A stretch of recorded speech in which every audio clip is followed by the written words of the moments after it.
తెలివి అందరికీ ఉంటుంది. దానికి మోసానికి వాడాలా లేక నిజాయితీగా వాడాలనేది సంస్కారంపై ఆధారపడి ఉంటుంది.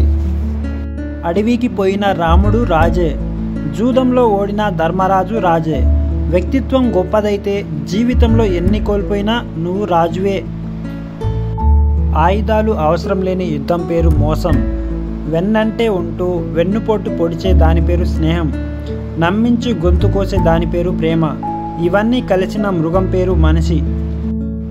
గాయం చేసే ప్రతి మాటని మన జీవితానికి బాటగా మలుచుకుంటే బాధించే మనుషులు మన వెంట కాదు కదా, మన కంట పడకుండా కూడా భయపడతారు. అభినందించేవారు నమ్మకం నేర్పిస్తారు, అసూయపడేవారు ఆత్మగౌరవం నేర్పిస్తారు, తప్పు పెట్టేవారు మనలోని కొత్త ఆలోచనలకు పురుడు పోస్తారు.